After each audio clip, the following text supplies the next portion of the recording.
जय गुरुदेव. शिव तो निराभास, भाषेना कोणाशी, पाहता वेदशास्त्र पुराणाशी, तो भासवी सतशिष्याशी, मनोनी शिवाशी गुरु अधिक. या ओवीतून संत शिरोमणी शिवयोगी मन्मथ माऊली आपल्या परम रहस्य या प्रासादिक ग्रंथातील 5व्या अध्यायातून सद्गुरुनाथाचा महिमा सांगत आहेत. जो निर्गुण निराकार परमात्मा, ज्याच्या सत्तेनं हा देह चालतो, डोळे पाहतात, कान ऐकतात, जीवा रस चाकते, दोघेंद्रिय स्पर्श सुखाचा अनुभव घेतात. या पिंडातल्या सर्व क्रिया त्याच्या सत्तेशिवाय चालू शकत नाहीत. आणि हे विश्वही त्याच्या सत्तेशिवाय चालू शकत नाही. सूर्य ज्याच्या सत्तेनं प्रकाशतो, चंद्राचं शीतलता ज्याच्या सत्तेनं आहे, जळातला रस, अग्नीतील उष्णता, पृथ्वीतील गंध,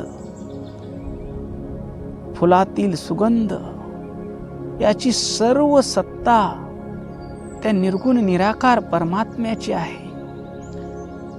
मग आमच्या हृदयात असून तो आम्हाला जाणता येतो का? तो शिव आमच्या हृदयात आहे, पण तो आम्हाला जाणता येत नाही, त्याला पाहता येत नाही, त्याला ओळखता येत नाही. मग या शिवाची ओळख आम्हाला कोण करून देणार? तर माऊली म्हणतात सद्गुरुनाथ आहेत.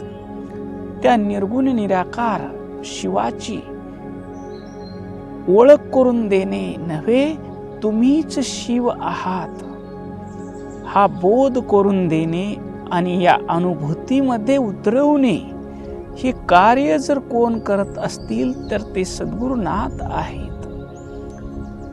म्हणून माऊली म्हणतात शिव तो निराभास. तो शिव निराभास आहे, त्याला इंद्रियानं जाणता येणार नाही. त्याला वेदशास्त्र पुराण ते सांगतात, पण त्याची अनुभूती देऊ शकत नाहीत. अशा शिवाला सतशिष्य म्हणजे ज्याला ईश्वरच पाहिजे, प्रपंचातील मला काही नको, मला देवच जाणून घ्यायचे आहे, अशा मोक्षाच्या इच्छेच्या शिष्याला जाणीव करून देतात, त्याला स्वस्वरूपाची प्राप्ती करून देतात. म्हणून माऊली म्हणतात शिवापेक्षा आम्हाला गुरु जवळचे आहेत, शिवापेक्षा आम्हाला गुरु अधिक आहेत. हा झाला या ओवीचा सरळ भावार्थ. आता आपण या ओवीला समजून घेऊ. अध्यात्मामध्ये 2 स्थिती आहेत. एक भास. भास म्हणजे दिसते पण सत्य असत नाही. अंधारात आपण चाललो आहोत, दोरी पडलेली आहे आणि आपल्याला भास झाला की वाटत साप पडलेला आहे. आपण घाबरतो, आपल्याला घाम येतो, साप आहे पुढं. तितक्यात कोणतरी बॅटरी घेऊन येऊन दाखवतं, अरे साप नाही, दोरी आहे. आपला भ्रम निघून जातो, आपल्याला ज्ञान होतं. याला म्हणायचं भास. आणि दुसरा आहे आभास. बॅटरी दाखवलं, आपल्याला कळालं इथं साप नाही, इथं दोरी आहे. भास आभास. आता माऊली म्हणतात शिव हा निराभास आहे. याचा अर्थ तो कोणत्याही कल्पनेचा, भासाचा किंवा या दृश्य विश्वाचा, आपल्या इंद्रियानं जाणता येणाऱ्या विषयाचा तो भाग नाही. कारण मानवी मनाला मर्यादा आहेत. मन फक्त साभास. साभास म्हणजे ज्यांचा आकार आहे, गुण आहे, रंग आहे, रूप आहे, अशा गोष्टीचं चिंतन करू शकते. पण जो निर्गुण निराकार परमात्मा आहे, तो कसा आहे? निराभास आहे. त्याचे ध्यान कसे करावे? अव्यक्त चित्ताशी योजू जाता बळे, कष्टाप्रती गेले उपासक. त्या अव्यक्ताचं ध्यान करता करता तप करणारे साधक परेशान होऊन गेले. शिवपाठामध्ये माऊली सांगतात, अव्यक्त चित्ताशी योजू जाता बळे कष्टाप्रती गेले उपासक. मग अशा तपस्व्यालाही ते साध्य होत नाही, मग तुम्हाला आम्हाला सामान्याला कसं साध्य होईल? इथं सामान्य माणूस अडकतो. सद्गुरु तर सांगतात, शास्त्र सांगतात, तो निर्गुण निराकार आहे, सर्व व्यापी आहे. पण हे बुद्धीनं समजून घेता येत नाही. बुद्धी तर्क करते, तो सर्वव्यापी कसा असेल? माझ्यात जो आत्मा आहे तोच त्याच्यात आत्मा आहे, मग माझा विचार वेगळा, त्याचा विचार वेगळा, हे कसं शक्य? असं तिथं संशय निर्माण होतो.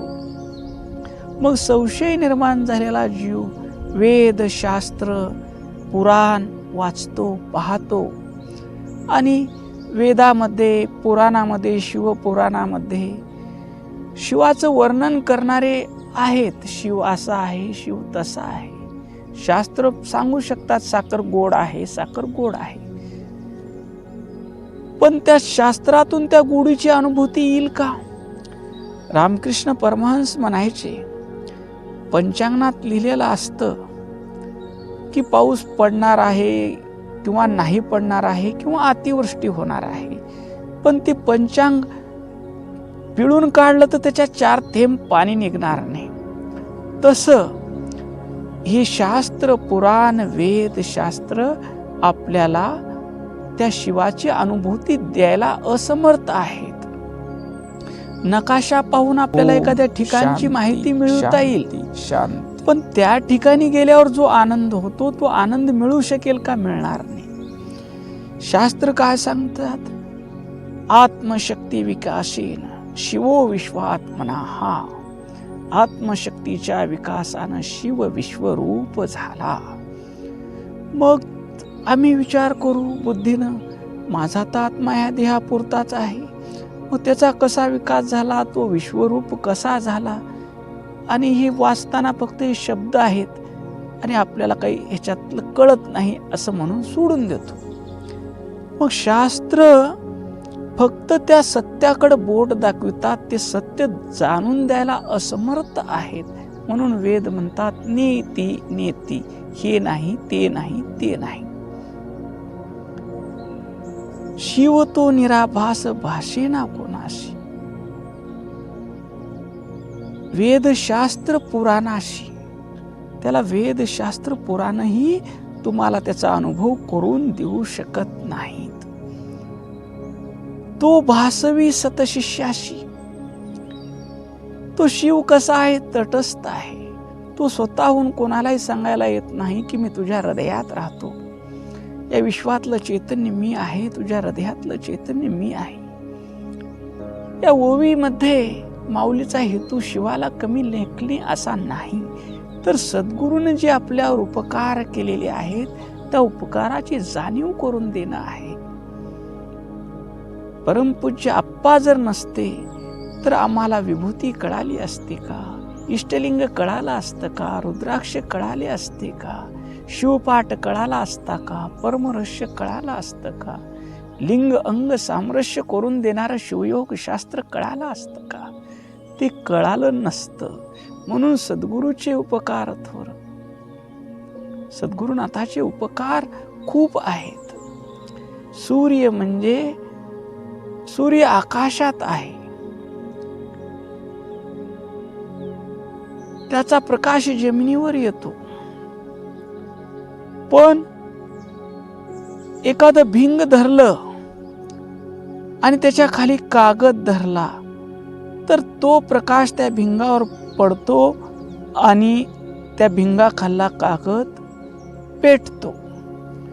तसं सर्व व्यापक परमात्मा आहे आणि सद्गुरुनाथाद्वारे तो प्रगट होतो आणि सद्गुरुनाथाच्या उपदेशानं शिष्याचं अज्ञान जळून भस्म होतो. मग सद्गुरु तर माऊली सर्वांना उपदेश करतात. तुम्हाला आम्हाला 104 वर्ष माऊलीनं उपदेश केला, आमच्यासाठी परमरहस्य ग्रंथ लिहून ठेवला. परमरहस्य आम्हाला समजत नाही म्हणून सार्थ परमरहस्य कर्म ब्रह्म संपदा लिहिली.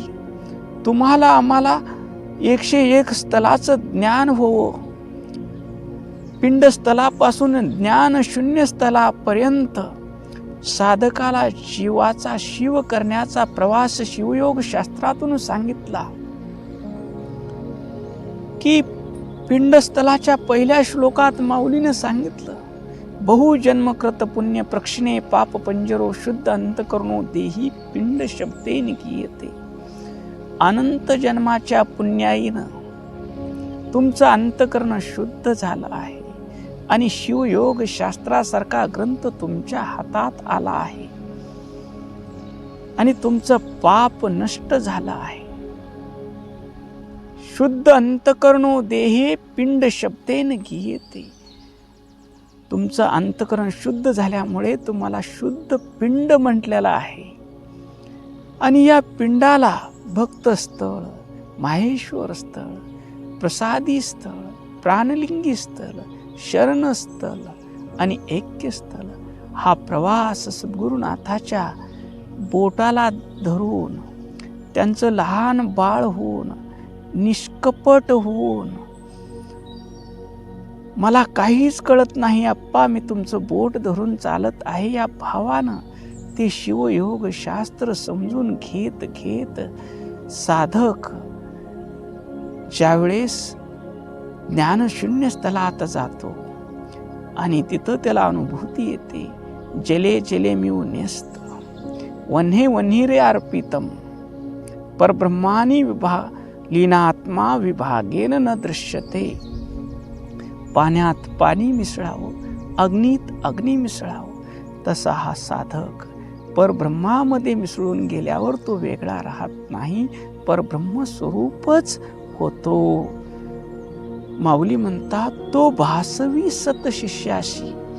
मग हे सतशिष्य कोण असतो? ज्याला पुरेपुरे हा संसार मन कंटाळले फार. आता बस झालं, आम्ही पत्नीमध्ये सुख शोधलं पण तेही क्षणभंगूर निघालं. पतीमध्ये सुख शोधलं तेही क्षणिक होतं. पुत्रामध्ये सुख शोधलं, पुत्र उलट बोलू लागला तेही क्षणिक आहे. संपत्तीमध्ये सुख वाटलं. आम्ही ज्यावेळेस दवाखान्यात पेशंट घेऊन जातो आणि कोट्यावधी रुपये घ्या साहेब, ह्याला वाचवा, डॉक्टर म्हणतात तुमचे कोट्यावधी रुपये इथं काही कामाला येणार नाहीत, तुम्ही ईश्वराची प्रार्थना करा. त्यावेळेस आम्हाला संपत्तीही निरर्थक वाटते आणि तो ईश्वरच सत्य आहे असा आमचा दृढ भाव होतो. आणि दृढ भाव झालेला शिष्य त्या ईश्वराच्या शोधासाठी गुरुमाऊलीच्या चरणावर साष्टांग प्रणिपात करतो. सर्व अंग साष्टांग म्हणजे लाकूड जसं सरळ रेषेत पडतं तसं हा गुरुमाऊलीच्या चरणावर नतमस्तक होतो. माऊली काया वाचा मने तुम्हाला मी शरण आलो आहे, माझ्यावर कृपा करा. मला या संसारात सुख आहे असं वाटलं म्हणून मी खूप शोधण्याचा प्रयत्न केला. अप्पा, मला शांती मिळाली नाही, मला समाधान मिळालं नाही, आनंद मिळाला नाही. पैसे मिळाले पण त्याच्यासोबत अशांती आली आणि मला समाधान, आनंद, प्रेम, शांती प्राप्त करून देण्याची क्षमता फक्त तुमच्यात आहे अप्पा. मी माझं सर्वस्व तुमच्या चरणी समर्पित केलं आहे.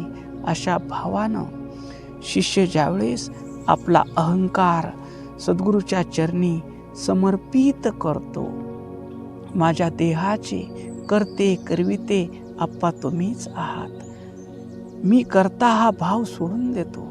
अशा वेळेस त्याचा करता भाव निघून गेलेला पाहून सद्गुरुनाथ अशा शिष्याला त्याचा अप्पा नेहमी म्हणायचे, अप्पा आम्ही विचारायचं ज्ञान कोणाला होतं, परमात्मा कोणाला दिसतो?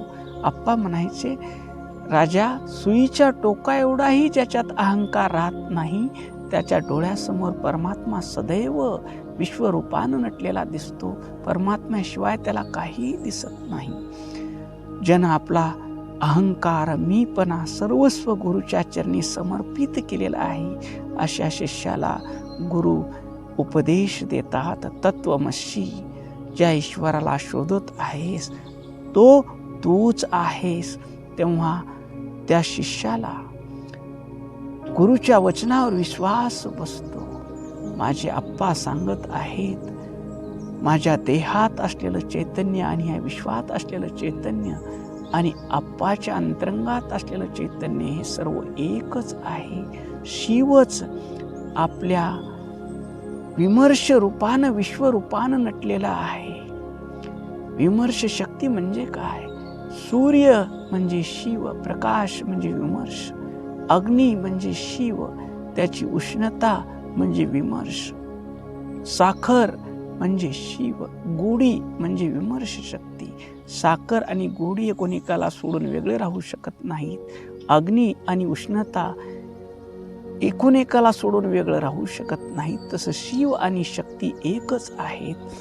आपल्या इच्छेनं शिव विश्वरूप झाला आहे असा शिष्याला बोध देतात आणि शिष्य गुरुवचनावर विश्वास ठेवून श्रवण मनन निधिध्यासन करून शिवस्वरूप होतो.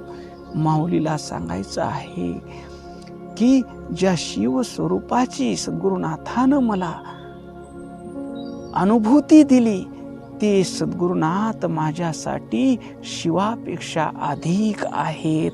हा सद्गुरुनाथाच्या प्रती कृतज्ञतेचा भाव माऊलीने या ओवीतून व्यक्त केला आहे. ओम शांती शांती शांती.